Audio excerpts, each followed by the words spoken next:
ରାକ୍ଷୀ ପୂର୍ଣ୍ଣିମାରେ ଏହି 6ଟି ରାଶି ହେବେ ଲାଭବାନ। ନମସ୍କାର ଦର୍ଶକବିନ୍ଦୁ, ଜୟ ଜଗନ୍ନାଥ। ରାକ୍ଷୀ ପୂର୍ଣ୍ଣିମା ହେଉଛି ଭାଇ ଭଉଣୀଙ୍କ ପବିତ୍ର ସମ୍ପର୍କର ଏକ ବିଶେଷ ପର୍ବ। ଏହି ଦିନ ଭଉଣୀ ଭାଇଙ୍କ ହାତରେ ରାକ୍ଷୀ ବାନ୍ଧି ତାଙ୍କର ସୁଖ, ସମୃଦ୍ଧି ଓ ଦୀର୍ଘ ଜୀବନ କାମନା କରିଥାନ୍ତି। କିନ୍ତୁ ଏହି ରାକ୍ଷୀ ପୂର୍ଣ୍ଣିମାକୁ ନେଇ ଜ୍ୟୋତିଷ ଦୃଷ୍ଟିରୁ ମଧ୍ୟ ଅନେକ ଲୋକଙ୍କ ମନରେ ପ୍ରଶ୍ନ ରହିଥାଏ। କେଉଁ ରାଶି ପାଇଁ ସମୟ ଭଲ ରହିବ?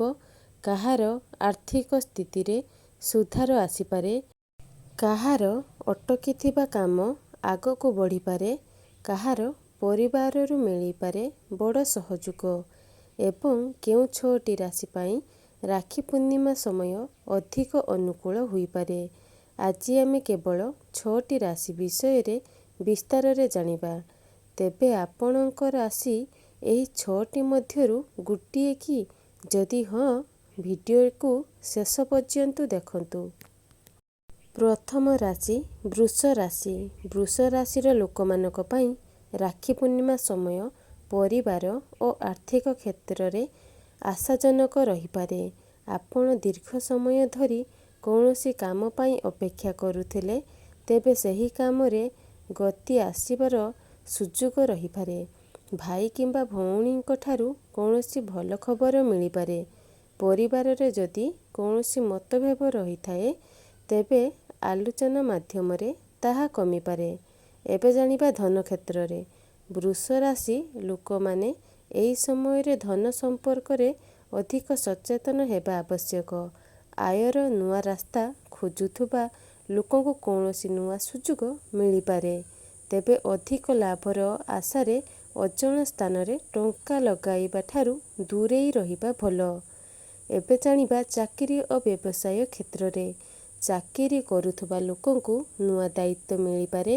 ବ୍ୟବସାୟୀମାନେ ପୁରୁଣା ଗ୍ରାହକଙ୍କ ଠାରୁ ଭଲ ପ୍ରତିକ୍ରିୟା ପାଇପାରନ୍ତି।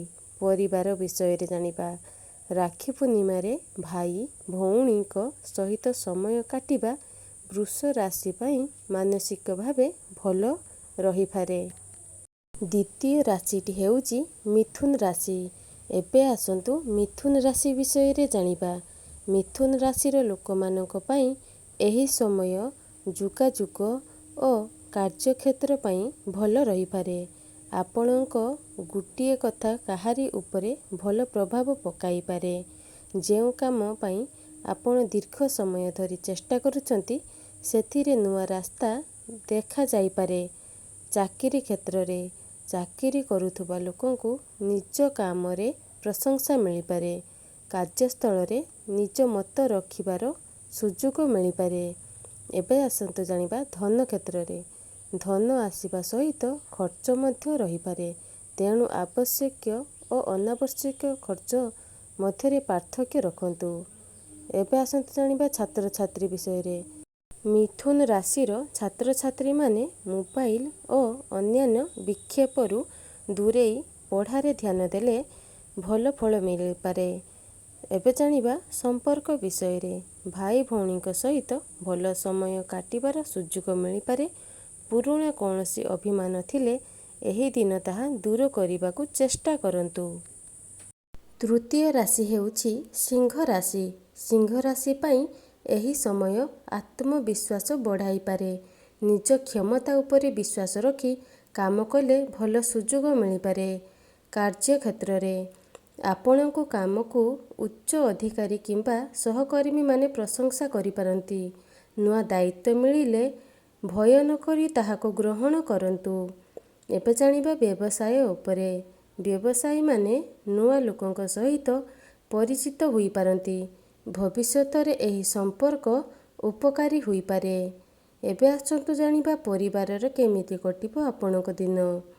ପରିବାରରେ ଖୁସିର ପରିବେଶ ରହିପାରେ। ଭାଇ କିମ୍ବା ଭଉଣୀଙ୍କ ଠାରୁ ସହଯୋଗ ମିଳିପାରେ।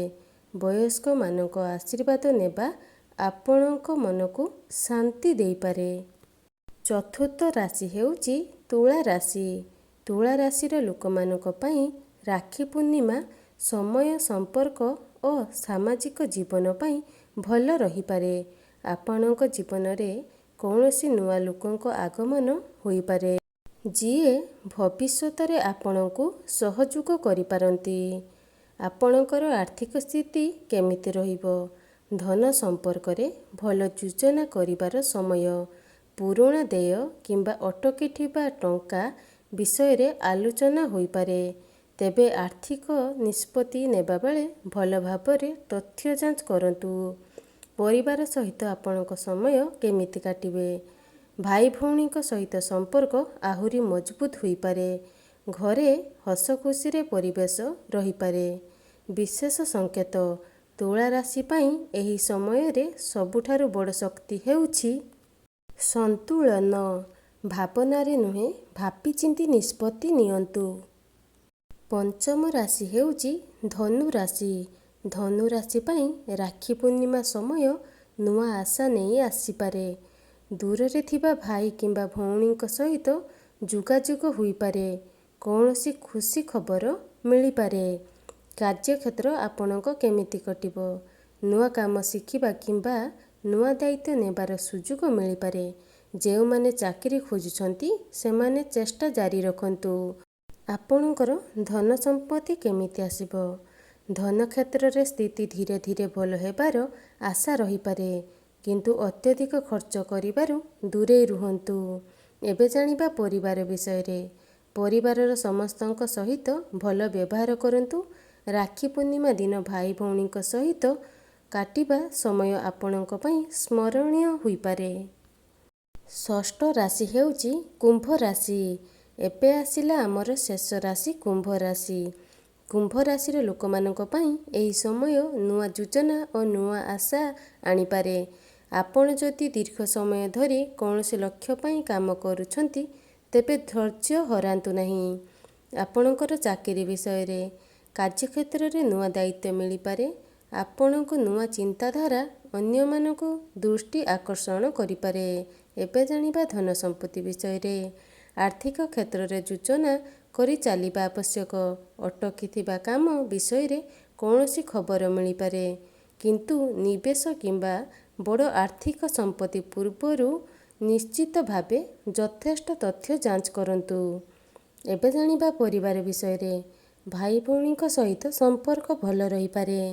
ପୁରୁଣା ମନୋମାଳିନ୍ୟ ଥିଲେ କଥାବାର୍ତ୍ତା ମାଧ୍ୟମରେ ତାହା ଦୂର କରିବାର ସୁଯୋଗ ମିଳିପାରେ। ତେବେ କେଉଁ 6ଟି ରାଶି ଅଧିକ ଲାଭବାନ? ଦର୍ଶକ ବନ୍ଧୁ, ଆଜିର ଭିଡ଼ିଓରେ ଆମେ ଯେଉଁ 6ଟି ରାଶି ବିଷୟରେ ଜାଣିଲେ, ବୃଷ ରାଶି, ମିଥୁନ ରାଶି, ସିଂହ ରାଶି, ତୁଳା ରାଶି, ଧନୁ ରାଶି, କୁମ୍ଭ ରାଶି। ଜ୍ୟୋତିଷୀୟ ଧାରଣା ଅନୁସାରେ ଏହି ରାଶିଗୁଡ଼ିକ ପାଇଁ ରାକ୍ଷୀ ପୂର୍ଣ୍ଣିମା ସମୟରେ ବିଭିନ୍ନ କ୍ଷେତ୍ରରେ ଅନୁକୂଳ ସଂକେତ ରହିପାରେ। କାହା ପାଇଁ ଧନ କ୍ଷେତ୍ରରେ ଭଲ ସୁଯୋଗ ଆସିପାରେ, କାହା ପାଇଁ ଚାକିରି କିମ୍ବା ବ୍ୟବସାୟରେ ନୂଆ ସୁଯୋଗ ଆସିପାରେ, କାହା ପାଇଁ ପାରିବାରିକ ସମ୍ପର୍କ ମଜବୁତ ହୋଇପାରେ, କାହା ପାଇଁ ଅଟକିଥିବା କାମ ଆଗକୁ ବଢ଼ିପାରେ। କିନ୍ତୁ ମନେ ରଖନ୍ତୁ, ରାଶିଫଳ ଏକ ସାଧାରଣ ଜ୍ୟୋତିଷୀୟ ଧାରଣା। ନିଜ ଜୀବନର ବଡ଼ ନିଷ୍ପତ୍ତି କେବଳ ରାଶିଫଳ ଉପରେ ନିର୍ଭର କରି ନ ନେଇ ନିଜ ପରିସ୍ଥିତି ଓ ଭଲ ତଥ୍ୟ ଆଧାରରେ ନିଅନ୍ତୁ। ରାକ୍ଷୀ ପୂର୍ଣ୍ଣିମା ହେଉଛି ପ୍ରେମ, ବିଶ୍ୱାସ ଓ ପାରିବାରିକ ସମ୍ପର୍କର ପର୍ବ। ଆପଣଙ୍କ ରାଶି ଯଦି ଏହି 6ଟି ରାଶି ମଧ୍ୟରେ ଅଛି, ତେବେ କମେଣ୍ଟରେ ନିଜ ରାଶିର ନାମ ଲେଖନ୍ତୁ। ଏହି ଭିଡ଼ିଓଟି ଆପଣଙ୍କୁ ଭଲ ଲାଗିଲେ ଲାଇକ୍ କରନ୍ତୁ। ପରିବାର ଓ ବନ୍ଧୁମାନଙ୍କ ସହିତ ସେୟାର କରନ୍ତୁ। ଏହିଭଳି ରାଶିଫଳ, ଜ୍ୟୋତିଷ, ଧାର୍ମିକ ଓ ଜ୍ଞାନମୂଳକ ଭିଡ଼ିଓ ପାଇଁ ଚ୍ୟାନେଲକୁ ସବସ୍କ୍ରାଇବ୍ କରି ରଖନ୍ତୁ। ପୁଣି ଏକ ନୂଆ ଭିଡ଼ିଓ ସହିତ ଦେଖା ହେବ। ଜୟ ଜଗନ୍ନାଥ।